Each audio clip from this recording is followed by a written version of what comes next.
¿Qué tal, amigos y seguidores de Sobre Orugas? Estamos aquí en el Congreso de AGEDI, el 6º Congreso, y estamos aquí para platicar con Carlos Quijano, que nos dio la oportunidad de darnos una entrevista. Nos va a platicar un poquito del panorama que se está viviendo, que se vivió y que se va a avecinar también, porque esta pandemia todavía no termina. Carlos, muchísimas gracias por estar aquí con nosotros. Muchas gracias. Es para mí un honor poder estar con ustedes, platicar con Sobre Orugas y interesante poder participar con ustedes en este podcast, ¿no? Sí, claro que sí. Para nosotros también es un gusto enorme. Y Carlos, por favor, platícanos un poquito de tu trayectoria para la gente que no te conoce. ¿Quién es Carlos Quijano? Ok, muchas gracias. Mira, pues es una persona que ha estado desarrollándose mucho tiempo en las áreas de comercio exterior, de logística, de cadenas de suministro, de transportes, de trade compliance en distintos frentes. A lo largo de mis casi 30 años de vida profesional, he tenido oportunidad de estar en agencias navieras, agencia aduanal, en empresas de telecomunicaciones. Una empresa muy importante en la que estuve muchos años fue Ericsson Telecom, donde tuve oportunidad también de desarrollarme en distintas áreas de comercio exterior, de trade compliance, de cadena de suministro, de distribución nacional, distribución internacional, teniendo responsabilidades en Latinoamérica y representación de la empresa en distintos momentos. Adicional a eso, he tenido también muchos años ya, más de 18 años, en la vida académica en todos los niveles, en nivel profesional, en nivel posgrados, maestrías, capacitación empresarial, y precisamente ahora me dedico a estar dentro del TEC de Monterrey como director regional del Departamento de Negocios Internacionales y Logística en la región Ciudad de México, que abarca los campus de Santa Fe, Ciudad de México y Estado de México. Entonces es más o menos esta trayectoria, prácticamente 30 años dedicado dentro del entorno logística, transporte y comercio exterior, en todas sus variables, en todas sus posibilidades.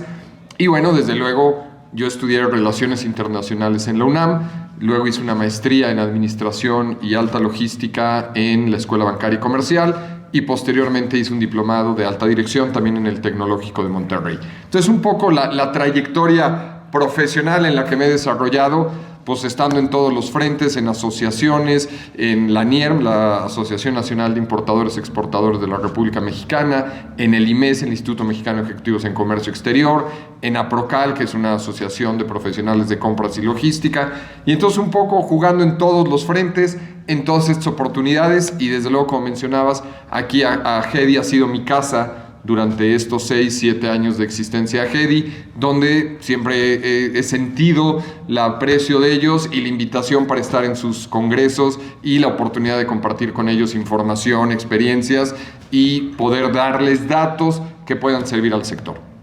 Excelente, ¿no? Pues lo bueno que fue un resumen pequeño. Tu trayectoria es impresionante. La verdad es que yo tengo el gusto y el placer de haber escuchado las conferencias porque hemos asistido a todos los congresos y pues, como te comentaba, es un honor poder tenerte aquí con nosotros para platicar.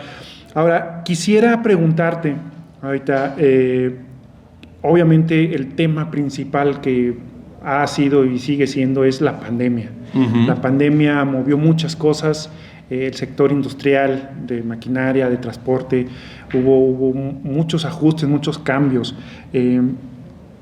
Pero en sí, ¿cuál crees tú que hayan sido las estrategias que se tuvieron que implementar o que se tengan que estar implementando a nivel global o industrial para poder salir adelante y sobrellevar este fenómeno? Ok, déjame poner la pandemia desde distintas perspectivas.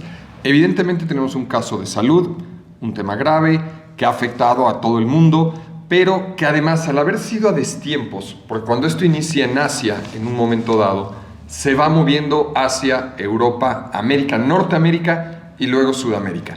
Cuando eso lo convertimos a las cadenas de suministro en los procesos industriales, resulta que tuvimos un proceso de ir frenando cadenas de suministro y elementos de producción, primero en los clústeres asiáticos, luego en parte de las plantas de producción europea y después en el clúster americano, incluyendo Estados Unidos, Canadá, México y Brasil, primordialmente como los grandes clústeres. Y la India, que juega como otro clúster separado, fue la cuarta etapa, vamos a llamarla así, del arribo de la pandemia.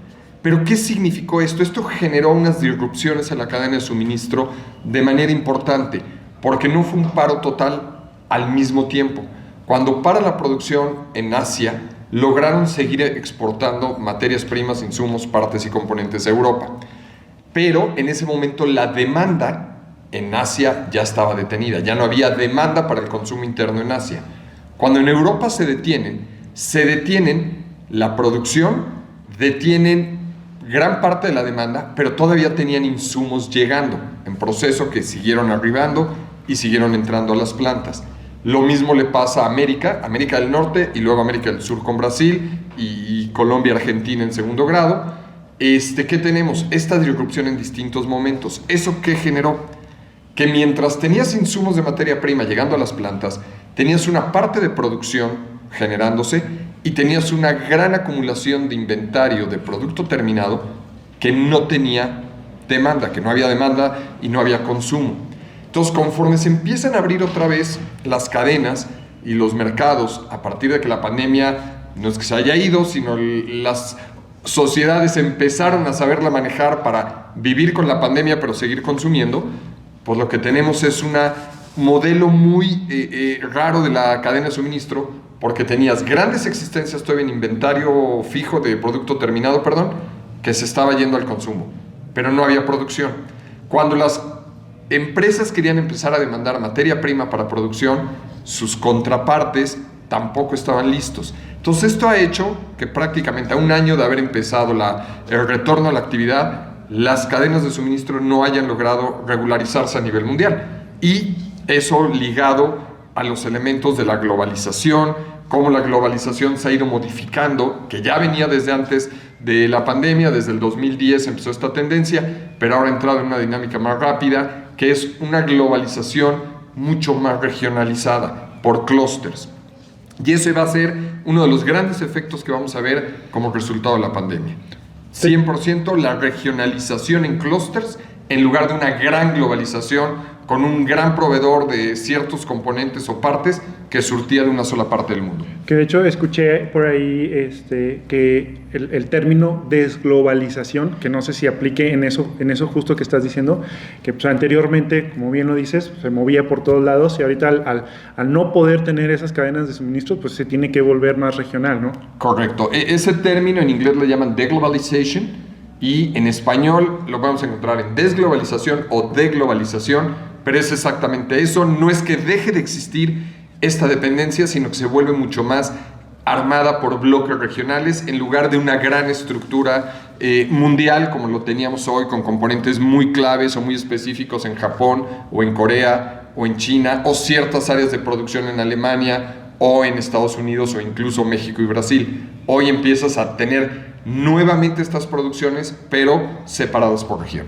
Entonces, ese es un primer impacto, pero eso ha hecho que no terminemos de avanzar. Me voy a otros sectores. ¿Qué sucedió? Pues que las empresas, de momento, separó todo su modelo productivo y todo su consumo.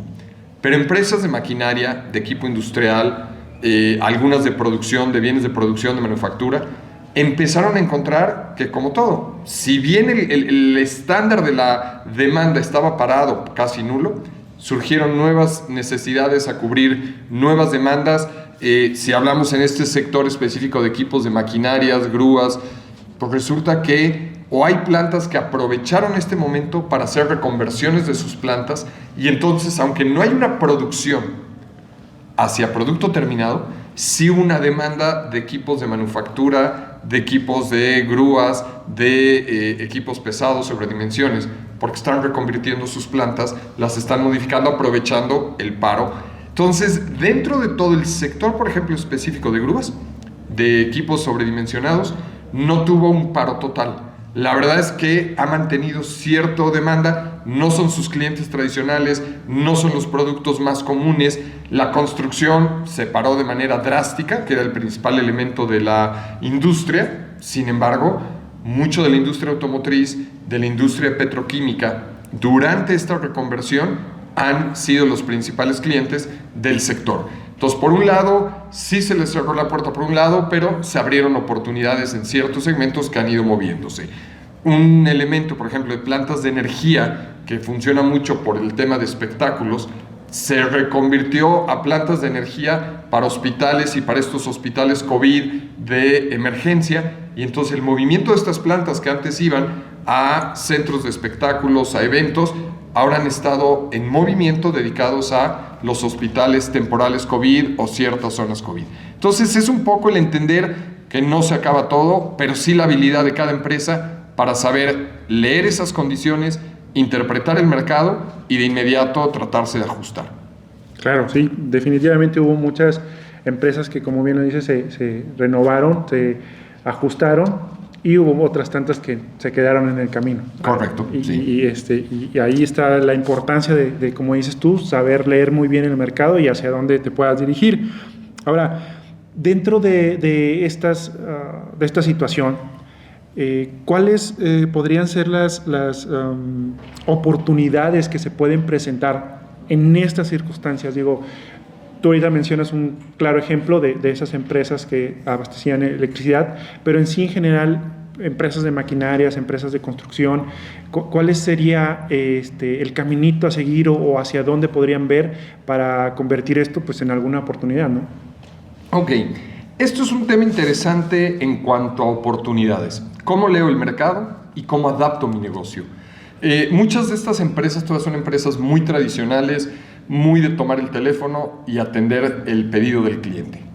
Y pocas de ellas están digitalizadas para atender condiciones de digital. Si revisamos estas empresas, pocas son las que pudieron trabajar 100% en home office, la mayoría siguieron trabajando en la oficina, son empresas que se consideraron estratégicas, que no podían parar, pero creo que ahí ha faltado un proceso todavía de modernización, de digitalización, de capacitación al personal para poderse mover mucho más fácil en vías virtuales, digitales, en invertir quizá en plataformas que incluso permitan separar la oficina como tal administrativa de la oficina operativa y de los trabajadores, el equipo de mantenimiento de las máquinas y las atenciones en cada punto de entrega. Considerando que es un negocio que además literalmente sobre ruedas y está todo el tiempo circulando, ¿no? Entonces, ¿cómo puedo incrementar mis softwares, las plataformas de rastreabilidad, de comunicación,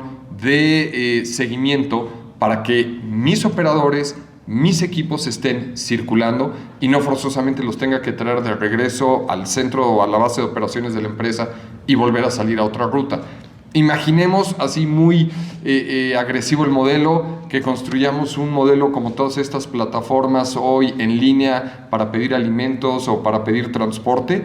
Imaginen que logremos crear en las grúas o en los equipos de sobredimensionamientos sistemas similares donde el operador lo puedo tener parado, a lo mejor hoy en Chihuahua, se va a hacer un servicio a Zacatecas y no necesita regresar a su planta de Chihuahua, sino en Zacatecas se puede seguir a Tamaulipas o se puede integrar con otro de mis camiones y operadores que estaba en León y suben para hacer un servicio en Guadalajara. Ese tipo de variables que me pudieran dar la flexibilidad de tener a mi personal y a mis equipos circulando todo el tiempo, literalmente rodando y no teniendo que depender de un centro neurálgico en una oficina de una estación específica, sino ir haciendo todo de manera mucho más virtual.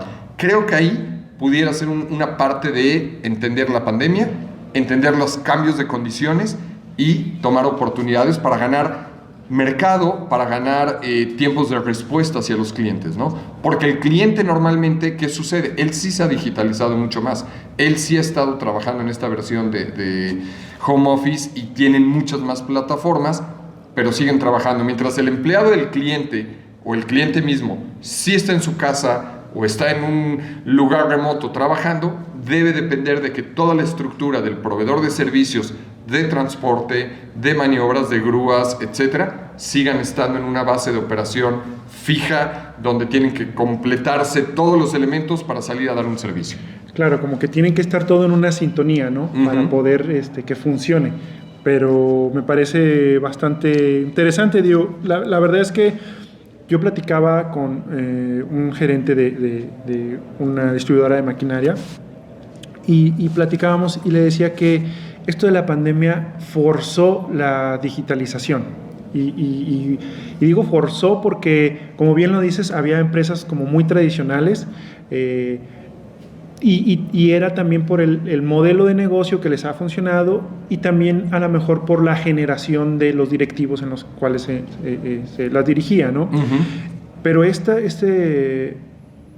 pues digitalización forzada, pues trajo todo eso, y como bien lo dices, pues a lo mejor el público en general lo adaptó un poquito más, lo digirió más rápido, lo procesó más rápido, y las empresas que no logran hacer esto, o que no lograron, yo creo que son las que están quedándose en el camino. Claro, porque además vienen todavía tendencias mucho más aceleradas en toda la cadena logística, en todo el mundo de la distribución, con ciertas tecnologías como puede ser blockchain, como puede ser análisis de datos digitales, inteligencia artificial, para integrar todos esos elementos y estar operando. Blockchain, donde muchos lo ven, sí, es con lo que podemos manejar criptomonedas. Blockchain tiene una serie de aplicaciones mucho más amplias que eso, y que, por ejemplo, en un caso como estos, donde vas a combinar a distintos prestadores de servicios para hacer la integración de transportes, de medidas especiales, de permisos a las autoridades para hacer la circulación en vías federales, donde puedes tener a lo mejor agentes aduanales, donde vas a tener forwarders, donde tienes grúas especializadas, análisis de sitio para ver la viabilidad de la maniobra.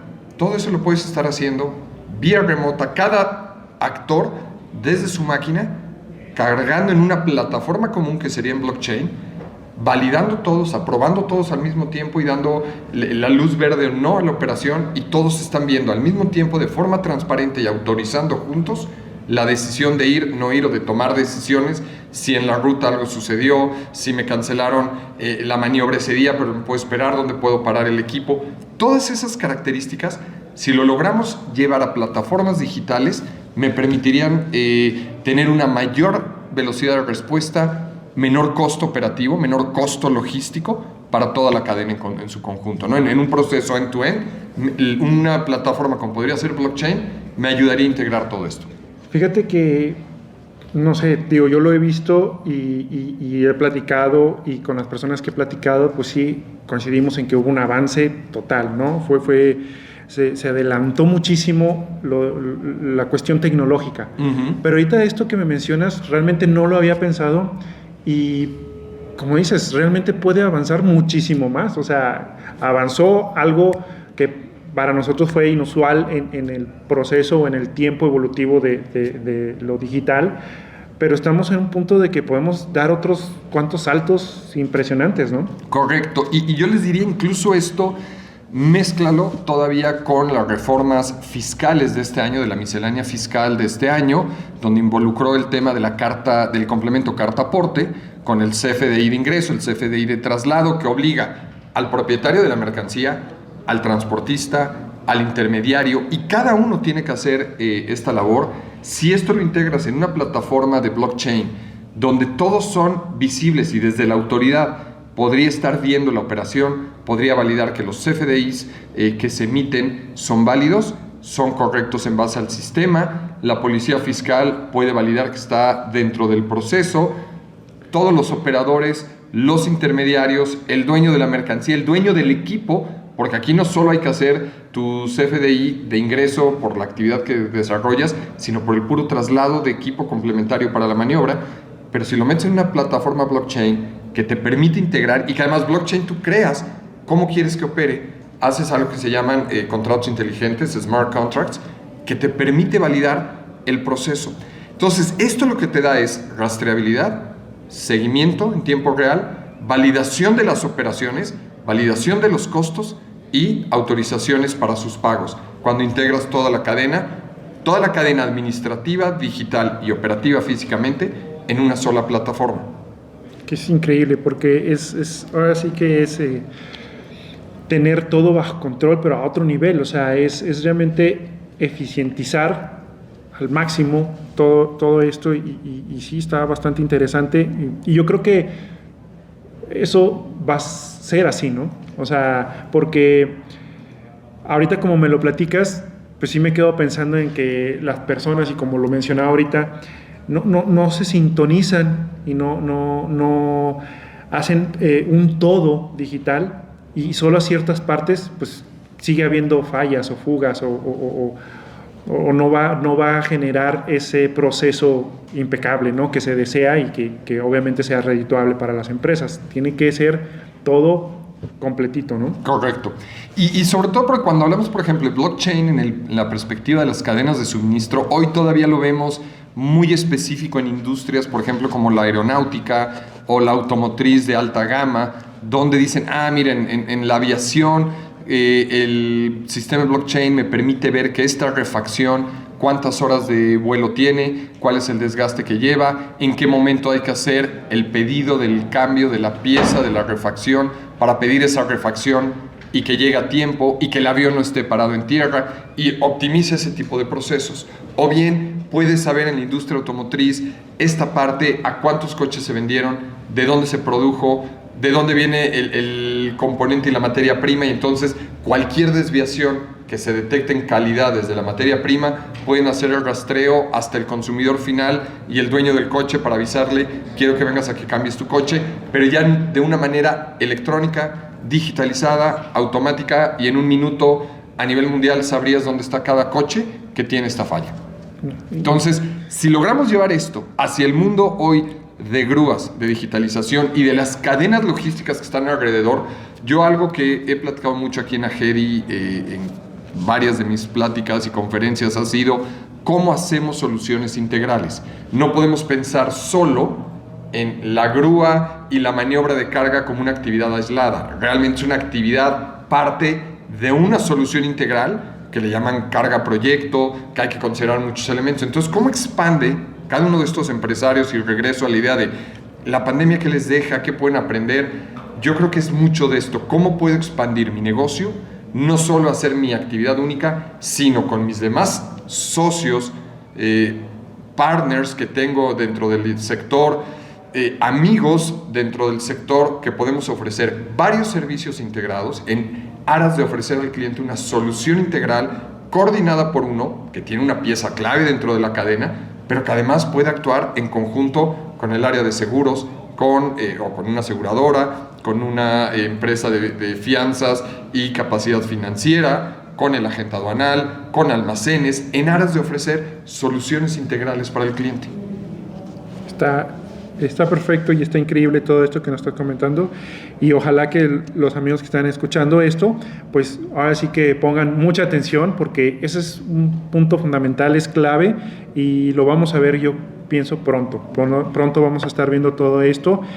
Y quería preguntarte también, hace ratito lo platicábamos un poco, hay empresas grandes que tuvieron que hacer ciertos ajustes, hay empresas que tienen su logística muy bien, ahora sí que fue otras cuestiones la que les afectó, pero hay empresas que a lo mejor estaban muy al límite en cuestión de ingresos y sus números no eran pues tan favorables o no tenían ese colchón de poder ajustar varias cosas. Esas empresas pequeñas, esas pymes, ¿cuál sería como el consejo? Porque al final del día la tecnología cuesta, y cuesta mucho, y es muy redituable, eso es indiscutible, pero pues hay empresas que a lo mejor ahorita no se pueden costear algo tan eficiente y tienen que ir poco a poco. ¿Cuál sería el consejo para esas pymes? Ok, ese es un gran tema porque además se cruza con el momento económico del país en general, cómo le pega la crisis económica del COVID al país, los números de la economía, la velocidad de recuperación de la economía y el qué hacen las pymes para enfrentar eso. ¿Cuál es el mayor tema que yo diría? ¿Cómo analizamos empresa por empresa mis características, mi capacidad? Evidentemente hay temas de gastos que tengo que cortar hasta donde se pueda, hay gastos que son inevitables, que ya no puedes cortar más. Sin embargo, volvemos a lo mismo. ¿Cómo puedo modificar mi operación hoy en día para ir por otros clientes? Hay un punto en las pymes, y esto es una teoría básica de administración, llegas a un punto en que ya no le puedes cortar más, porque si cortas más ya no opera la empresa. Entonces hay que ir a la otra base. ¿Cómo genero más ventas? cómo entiendo el momento y amplío mi oportunidad de negocio, cambio de cierto giro para ampliar mis ventas. O sea, la mezcla matemática es muy clara, ¿no? O sea, llegas a un punto en que quieres reducir más, pero ya no te da, porque entonces dejas de operar como empresa. Entonces tienes que generar más ingresos desde otra perspectiva, abriendo otra unidad de negocios, abriendo otra división que nos permita tener un mayor ingreso. Ok, regresamos después de una pausa técnica.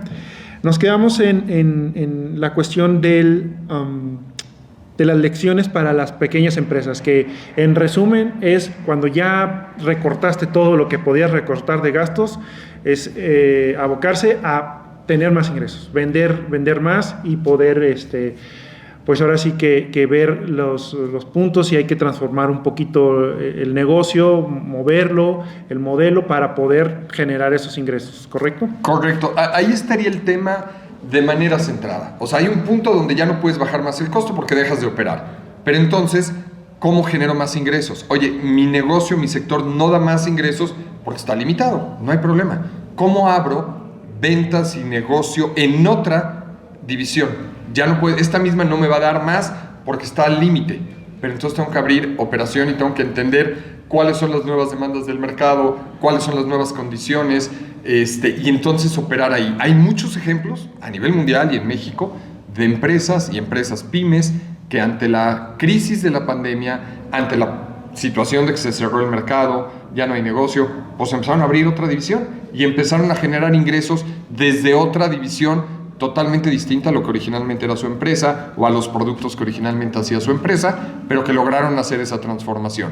Claro, hay empresas que no lograron ni sobrevivir así, pero tienes casos de empresas que fabricaban muebles artesanales, que pues tenían un mercado muy claro de muebles rústicos y a lo mejor con una o dos tiendas en distintas partes del país, incluso en zonas turísticas porque era su principal negocio, y pues bueno, no hay turismo, nadie está comprando un mueble ahorita artesanal porque no está en la prioridad de nadie, y sin embargo empezaron a fabricar muebles de hospital, mobiliario para estas necesidades urgentes, adaptaciones incluso para casos de COVID. Hay gente que en el proceso de recuperación ya no es la hospitalización como tal, pero el tipo de cama que requiere es una cama que tiene que tener ciertos ángulos, inclinación, movimiento, y estas fábricas de muebles pues pasar de ser muebles rústicos para vender mucho en San Miguel de Allende o en San Ángel en la Ciudad de México o en Guanajuato, pues de repente ya le cambió, Morelia, le cambié y empiezo a hacer camas de hospital y camas de recuperación donde puedan, para ahorrarle a que el paciente no tenga que rentar una cama, que también es cara y que tampoco había suficiente capacidad de camas, pues empezaron a hacer camas de hospital o para atender enfermos, y empezaron a salir en esa vía en un giro totalmente distinto al que tenían, ¿no? Lo mismo vamos a encontrar empresas que estaban dedicados a cierto giro de alimentos y de repente le cambiaron y están metidos ahora en giros de desinfectantes, de sistemas de higiene, de limpieza, y están trabajando en esa línea, ¿no? Lo mismo, empresas de textiles que hacían ropa, pues de inmediato se movieron a estar haciendo cubrebocas, a estar haciendo batas, a estar haciendo camas, sábanas especiales para enfermos, sábanas de materiales desechables. Entonces, es un poco el decir, bueno, aquí ya no hay, pero me tengo que mover a dónde puede estar habiendo oportunidad. Y ahí es donde tendría que ir la recomendación, porque si tú quieres seguir reduciendo costos y digo, no, bajamos más el salario, ¿sabes qué? Nos despedimos todos y nos recontratamos con menos. Tarde o temprano pierdes esa capacidad, ¿no? Perfecto. Ahora, me parece bastante bien esas recomendaciones para las pymes. Quisiera que me dieras tu punto acerca de los empleados, la gente que de alguna u otra manera pues fue recortada ahora con esta cuestión de que pues tuvieron que recortar costos y pues una parte medular fue la laboral, o le rebajaron sueldos o simplemente los despidieron.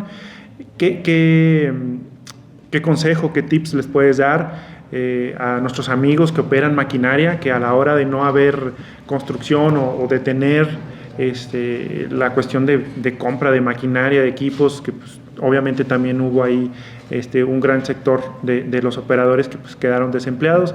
¿Cuál es el consejo que les podrías dar? Ok, deja dividir el tema de los empleados en 3 grandes bandas. Uno, el empleado de oficina con una preparación universitaria que ante la pandemia otra vez se movió, la vida es más digital, pero a lo mejor su actividad de oficina no vuelve a ser nunca más igual, y esto es una realidad, cambiaron las condiciones. Entonces, para ese tipo de empleados universitarios, egresados, independientemente de si tienen 1 año de egresados o tienen 20 años de egresados, la primera línea es, van a tener que seguirse preparando, van a tener que seguir estudiando, tienen que seguirse actualizando, sobre todo en temas administrativos. Es enorme la velocidad con la que cambian, la forma de hacer las cosas, las dinámicas, el acercamiento hacia los negocios. Entonces, mi primera recomendación es, tienen que seguir estudiando, preparándose, porque si no te vas quedando totalmente obsoleto. Hoy en día, mucha de esta capacitación no es, o esta preparación no es ir por una maestría y ir por un doctorado y por mi segunda maestría. No, mucho de esto es encontrar capacitación en certificaciones de específicos temas en los cuales te puedes ir desarrollando, ¿no? Y hay competencias muy claras dependiendo en qué tipo de giro estés hablando, si eres de merca, si eres administración, si eres negocios internacionales, si eres de finanzas, en qué áreas te puedes certificar. Y hoy las empresas cuando contratan, te lo digo con experiencia, muchos años también de entrevistar y contratar personal, a ver, especialistas. ¿Qué eres especialista en qué? ¿En qué estás certificado? Y entonces hay muchos institutos nacionales e internacionales que te dan certificaciones. Y esas son muy válidas, son necesarias para seguir siendo competitivo en un mercado que es sumamente agresivo, con una competencia enorme de trabajadores mexicanos y de trabajadores internacionales que también llegan a México buscando oportunidades. Ese sería en el término primero, ejecutivos, gente universitaria que está trabajando. Me voy a ir al tema operarios. Operarios de equipo, máquina especializada, como puede ser el caso de grúas, de camiones, de tráiler, de tractocamiones. Ellos tienen una gran ventaja. O sea, puede que ahorita la empresa en la que estaban lo recortó. Sin embargo, tienen que seguir primero validando y actualizando sus licencias de conducir, sus licencias de operación, sus certificaciones técnicas de operación, y muchas de estas la Secretaría del Trabajo y Previsión Social tiene también validaciones de esas certificaciones. ¿Por qué es necesario estar certificado? Porque hoy todas las empresas están contratando y manteniendo operadores certificados en este tipo de técnicas de este tipo. Entonces, el primer tema es ese. Y si bien revisamos los números nacionales, el número de empleo se contrajo con la pandemia y difícilmente regresamos en los próximos 2-3 años al nivel que traíamos en 2019, y además tenemos 2.5 millones de nuevos trabajadores saliendo al mercado laboral cada año, y difícilmente la industria va a poder absorber toda esa nueva mano de obra. En los operadores de máquinas, de equipo, de tractos, hablo todo lo que es maquinaria especializada industrial. Voy a decirlo muy claro. ¿Hay demanda en México? Sí. ¿Hay trabajo? Sí. Y hay una parte que no alcanzaría a tener trabajo aquí.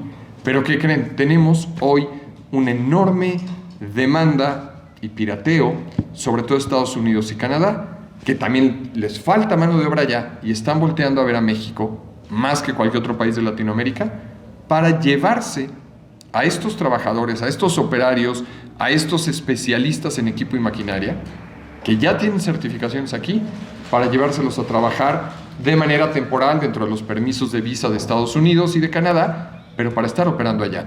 Esta crisis que estamos viendo literalmente ahorita, octubre 2021 en Inglaterra, de que no tienen ni para repartir gasolina porque no hay operadores de tractocamiones, y como eso es lo mismo en muchas de las variables de equipo especializado en Inglaterra, derivado del Brexit, derivado que cuando Reino Unido se sale de la Unión Europea, termina el acuerdo de libre tránsito de trabajadores europeos. Gran parte de los trabajadores europeos, voy a llamarlo así, de bajo costo, venían de los países de Europa del Este, es decir, los países exsocialistas, Hablo de Lituania, Letonia, Estonia, Polonia, Hungría, Rumania, República Checa, Croacia. Gran parte de estos trabajadores, muchos estaban de operadores de maquinaria, de equipo y de tractocamiones en el Reino Unido. Al terminar el Brexit y cerrar el proceso, estos trabajadores ya no podían trabajar de forma libre en el Reino Unido y tuvieron que salir de Reino Unido. Pero el problema es que se quedaron sin trabajadores porque hoy en día los británicos no están ya especializados en equipo y maquinaria. Y entonces tienen una grave crisis de enormes filas para cargar combustible porque no hay transportes que lleven combustible y que lleven insumos, y entonces están muy restringidos en eso. Bueno, el caso en Estados Unidos y Canadá también es similar. Cada vez menos americanos, canadienses, quieren estar metidos en la industria de ser operadores de tractocamiones, de equipo y de maquinaria. Y entonces ahora resulta que tenemos una demanda de mano de obra en Estados Unidos y Canadá de nuestros operadores. Entonces yo lo diría, que no me oigan aquí los dueños de las empresas de equipo industrial, porque realmente su gran competencia va a ser las empresas americanas. Pero que sí te escuchen, porque yo creo que la competencia es también el valor que le da la empresa al trabajador. Uh-huh. Y yo creo que, malamente aquí en México se tiene la costumbre, o se ha tenido la costumbre de alguna manera menospreciarlos, porque son los operadores, porque son el trabajo técnico. Yo he tenido la fortuna de visitar otros países primermundistas donde ves que todas las actividades técnicas son muy bien pagadas. Y creo, no sé, salvo la opinión tuya, que de alguna manera vamos a tener que llegar a eso, ¿no? Pero además hay que decirle, un operador de un tractocamión, de una grúa telescópica, con todo mi respeto, o sea, en mi vida podría yo subir a mover un tractocamión o una grúa de estas sin seguramente causar un accidente grave, ¿no? O sea, no es algo mover tan sencillo. Un bocho, o sea, sí. Tiene una gran complejidad y un gran conocimiento técnico operar estas unidades. Entonces, sí, para los empresarios mexicanos de este ramo, su grave amenaza es que se los lleven los operadores americanos. Del otro lado, ¿qué le diría yo al trabajador de este ramo? A ver, ¿quieres competir? ¿Quieres pensar en que puedes crecer, en que te puedes ir a trabajar a Estados Unidos? Tienes que aprender inglés, aunque sean las funciones básicas. Una de las grandes restricciones durante los 25 años del NAFTA y ahora con el TEMEC, que establecía desde el principio el libre tránsito de camiones y que nunca se logró dar, es porque los americanos no querían que los choferes mexicanos entraran porque no hablan inglés y entonces ponían en riesgo las carreteras estadounidenses. Y entonces México le aplicó el mismo criterio, le dijo, bueno, si mis camiones y mis choferes no van, bueno, los camiones sí, pero mis choferes no, tampoco pueden entrar tus choferes. Entonces, si logramos hacer que estos trabajadores, estos operadores, le puedan invertir un poco al inglés, por lo menos a los básicos del inglés, para poderse desarrollar, todavía tendrían mayores oportunidades de trabajo del lado americano, que además pues, es una economía mucho más grande que la mexicana, que es una economía que además en este sector siempre mantiene crecimiento. Entonces creo que podría ser esa oportunidad. Y el tercer grupo de trabajadores que hablaba era literalmente el operario en planta de producción, de manufactura, donde puedes tener ahí sí muchas variables entre el que es en algún sentido técnico, en la línea de producción, en las canteadoras, en las dobladoras, en las líneas de producción de circuitos impresos, ahí sí ya nos dividimos en muchas variables, hasta el maniobrista de montacargas en el patio de operaciones o en el almacén o el empacador. Y ahí el problema es que sí va a haber más oferta que demanda de trabajo, ¿no? O sea, si hay una restricción, no hay las suficientes plantas para absorber toda esa mano de obra, y ahí yo les pediría mantenerse muy actualizados, muy preparados, y también, si se cierran las puertas en las empresas, siempre buscar actividades de autosustento, porque no hay, ahí sí, las matemáticas otra vez dan, tenemos 10 plantas que contratan a 1,000 operarios, o 1,000 trabajadores en este nivel, pero tenemos a 1,500 personas buscando trabajo. Entonces hay 500 que no van a tener lugar simplemente porque no hay forma de entrar, ¿no? Por las matemáticas simples. Ahora, aquí en este punto hay un tema que lo mencionábamos hace ratito, que era la automatización, el poder digitalizar muchas cosas. En este tema en específico creo que es donde más peligran las personas o ese tipo de empleados. Entonces, aquí la recomendación, yo creo que si la adopté bien, sería básicamente tú también como empleado capacitarte, y así como una empresa pues ve qué otra cosa puede hacer, igual el empleado, si el empleado hacía una cosa simple y pues puede ser reemplazado fácilmente, pues él tiene que ver qué otra cosa se puede hacer diferente, o qué 5 o 10 cosas más para poder tener esas oportunidades de que lo empleen. Correcto, sobre todo actividades que son muy repetitivas, que son manuales hoy en día. Todos los almacenes hoy, los centros de distribución, pues van evolucionando a ser almacenes 4.0, totalmente automatizados, con inteligencia artificial, con sistemas de radiofrecuencia, donde si uno se metiera ahí a las páginas de videos en YouTube, etcétera, vas a ver almacenes totalmente automatizados,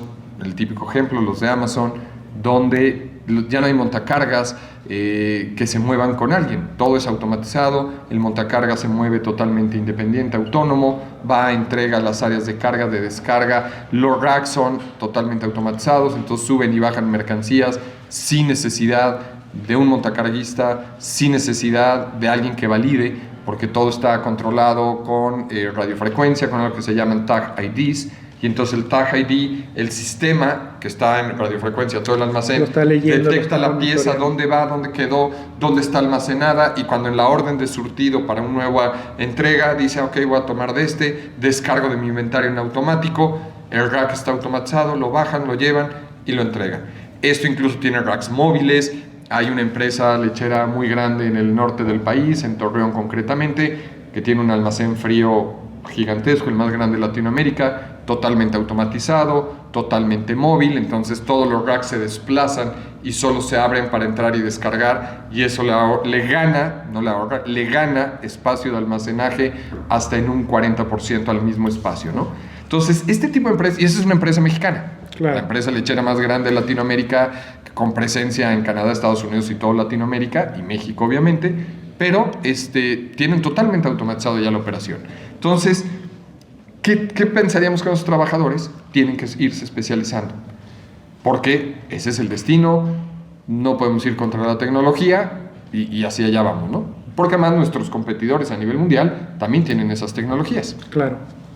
No hay que negarla, hay que unirse a ella lo más pronto posible. Exacto, y entender cómo puedo cambiar al otro estatus, a una nueva condición, a un nuevo tipo de trabajo, y no quedarme de que, no, pues es que yo soy montacarguista. Pues sí, pues a lo mejor el montacargas va a ser una chamba muy limitada. Siempre habrá montacarguistas, sí. Pero si antes se necesitaban, 2020 se necesitaban 1,5 millones de montacarguistas en el país, a lo mejor para 2030 vamos a necesitar 200,000 montacarguistas, no más. Sí, y que no le tengan como ese temor a lo nuevo o actualizarse, porque siento que muchas veces, y volvemos al ejemplo de las empresas, y lo puedo a lo mejor comparar también con las personas, que tienen ese temor de renovarse, de reajustar y de aprender cosas nuevas, y ese temor pues no los va a dejar crecer, ¿no? Claro. Es aventarse a lo nuevo. Sobre todo porque en estas áreas el gasto logístico para las empresas es enorme. Cuando uno hace un análisis de costos de una empresa, la que quieras, de bienes de consumo masivo, de bienes de capital, voy a irme primero a las de bienes de consumo masivo, el costo logístico en toda la cadena puede ser hasta el 50-60% del costo de venta total del producto. A lo largo de la cadena logística hablo end-to-end, desde el punto de origen de materia prima hasta el punto de entrega en el punto de consumo. El costo logístico de venta representa, dentro del costo de venta, el costo logístico puede ser del 50-55%. Cuando hablamos de bienes de capital, entre más sofisticados el equipo, de mayor valor es el equipo, puede bajar al 10, al 5%, que aún así es inmenso. Si yo hablo de una turbina para una termoeléctrica, pues resulta que, claro, la turbina me va a costar $3 millones, y el gasto logístico en toda la cadena puede estar representando un 5, un 7%, pero sigue siendo un costo enorme. Claro. Entonces, en la medida que logremos digitalizar, automatizar todos los procesos de la cadena logística, incluyendo la cadena de suministro, lo que vamos a tener son menores costos de venta que me permiten tanto tener un mejor precio de venta al mercado, ser más competitivo para el mercado, pero también generar una mayor rentabilidad como empresa, bajando incluso mi precio hacia el mercado, ¿no? Perfecto, sí. De hecho, es justo lo que te iba a comentar. Digo, lo que mencionabas, eso se va a traducir en que puedan haber costos más competitivos y es interesante que la empresa, aún así bajando los precios finales al cliente, tengan mayor rentabilidad. Mayor rentabilidad y mayor ingreso neto, ¿no? Carlos, dejando un poquito de lado la cuestión numérica, económica, ¿la pandemia, desde tu opinión, cambió al humano? ¿Cambió a las personas? ¿Les dejó lecciones de vida? Me gustaría decir que sí. Yo creo que hay personas que evidentemente les cambió la vida, les cambió su percepción del mundo, les cambió esta sensación de decir, bueno, hoy estamos bajo un modelo que parecía muy estable y aunque siempre te dicen, no, bueno, es que el mundo siempre es cambiante y hay que estar dispuestos al cambio, pues esto nos marcó a todos la posibilidad de decir, bueno, las actividades más normales que era ir al cine, ir a un restaurante, ir a un hotel, pues simplemente se cortaron y desaparecieron. Entonces sí creo que marca mucha gente, pero también es cierto, el ser humano es un animal de costumbres, el ser humano es ser humano y en el momento que le vuelven a abrir las puertas y empieza el mundo a regresar, la gran mayoría regresa a sus viejas costumbres, a sus viejas tradiciones, a poder estar en los mismos espacios. Entonces yo creo que sí nos deja una enseñanza, sí nos dejan elementos, pero al final tampoco cambia tanto. Creo que el mayor cambio va a ser en las formas de trabajar. O sea, sí creo que para muchas empresas le fue muy claro el marcar, puedo trabajar sin tener a todos mis empleados aquí. Creo que las empresas tendrán que saber seleccionar muy bien qué puestos sí son posibles tener remotos y qué puestos necesito tener integrados, qué empleados necesito tener primero en mi empresa y luego mandarlos a su casa a trabajar, porque hay un tema de pertenencia, hay un tema de cultura organizacional. Si pensamos solo en dejar a todo el mundo en su casa, creo que el tema de pertenencia y de cultura organizacional se pierde y entonces pierdes objetivos, valores, conceptos que la empresa quiere para tener con su organización. Entonces hay que tener cuidado, no es que cierres la puerta y digas todo el mundo en su casa y ya pueden estar. Creo que hay que hacerlo con inteligencia. Sin embargo, ¿qué sí deja de manera clara?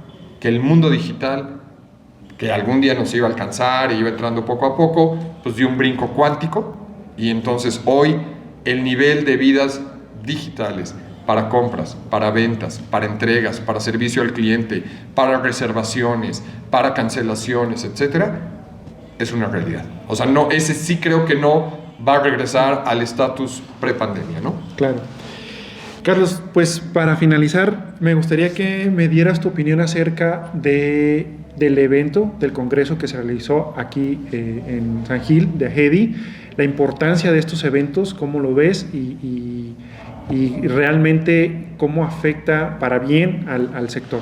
Ok, para mí es súper importante que AGEDI se haya atrevido a hacer el congreso. Realmente es de los primeros congresos que se están haciendo en México post pandemia de manera física, presencial. La verdad es que muchísimas asociaciones, muchísimos cámaras no se han atrevido a abrir toda la puerta, no habían querido hacer algún evento presencial. El hecho que AGEDI haya dicho pues sí vamos y tomamos todas las decisiones y las medidas de precaución, pero lo hacemos presencial, y el que los socios de AGEDI hayan respondido y hayan asistido y los proveedores y la gente cercana a AGEDI haya dicho sí vamos, primero habla de la importancia del sector incluyendo las autoridades que, como vimos, estuvieron ayer aquí, de Secretaría de Economía, de la Secretaría de Gobierno del Estado, de la Policía Federal, de las cámaras que también se acercaron,